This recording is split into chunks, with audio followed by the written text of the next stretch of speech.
अतिशय गंभीर विषय आहे जो आपण संबंधित आपण प्रेस कॉन्फरन्स घेत आहोत आणि तो म्हणजे पूर्ण महाराष्ट्रात आणि खास करून सोलापूरला लॉ अँड ऑर्डर सिच्युएशन कायदा आणि सुव्यवस्था पूर्ण कोलॅप्स झाले पूर्ण त्या ठिकाणी ओळखण्यात आणि त्या संदर्भात आपण ही प्रेस कॉन्फरन्स घेत आहोत. या प्रेस कॉन्फरन्सच्या सुरुवातीलाच मी या राज्याचे मुख्यमंत्री आणि तथा गृहमंत्री यांचा मी राजीनामा मागत आहे.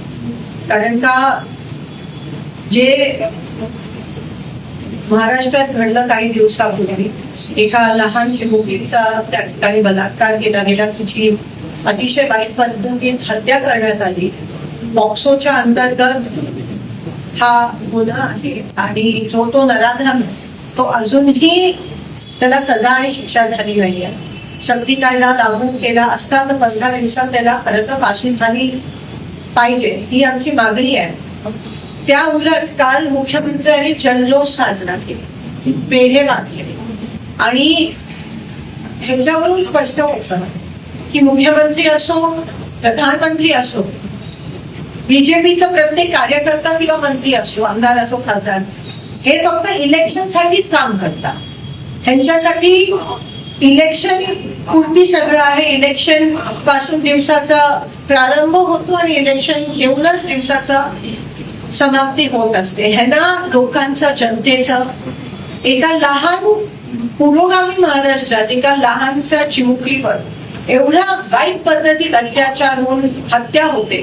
तुम्ही खरं तर त्याची आठवण ठेवून त्याची जाणीव ठेवून जल्लोष साजरा नसता केला आणि म्हणाला असता की तिच्यासाठी आम्ही जल्लोष करत नाही तर थोडं तरी तुम्हाला काही माणुसकी आहे असं आम्हाला वाटलं.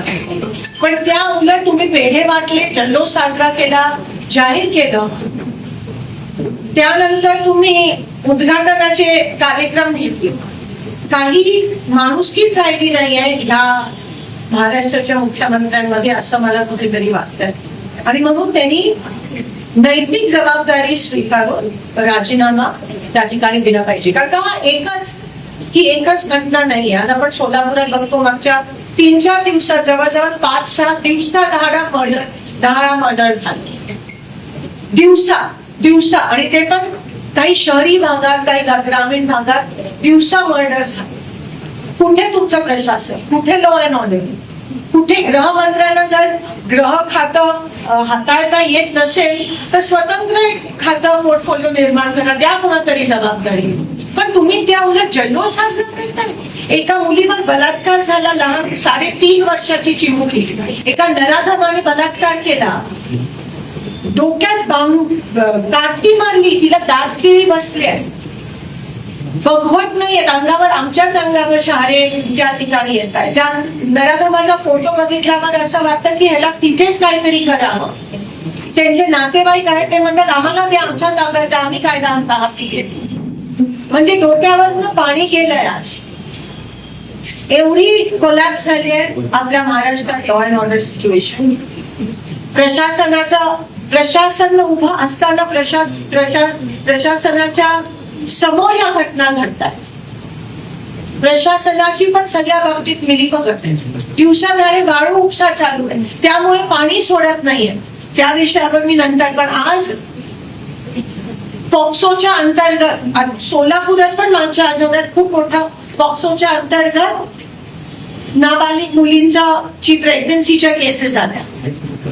त्यांना पॉक्सोच्या अंतर्गत आपल्याला आयडेंटिटी नाही सांगू शकत, तरी त्या सगळ्या महिलांची आयडेंटिटी त्या ठिकाणी हॉस्पिटल प्रशासनाकडून लोकांना पब्लिक डोमेनवर ठेवण्यात आली. म्हणजे काही राहिलीच नाहीये. नाही गांभीर्य राहिलं, ना माणुसकी राहिली, ना जाणीव राहिली. आणि हे पुरोगामी महाराष्ट्र एकेकाळी इथे काहीच व्हायचं नाही. आज आपल्या दुसऱ्या राज्यांसारखी क्राईम रेट सारखे महिलांवर होणारे पॉक्सोच्या अंतर्गत जेव्हा पॉक्सोचं प्रमाण वाढतं तेव्हा त्या राज्याची लोकांमधली पुरुषांमधली पेक्षा जास्त सत्ताधाऱ्यांची विकृत मानसिकता दिसून येते.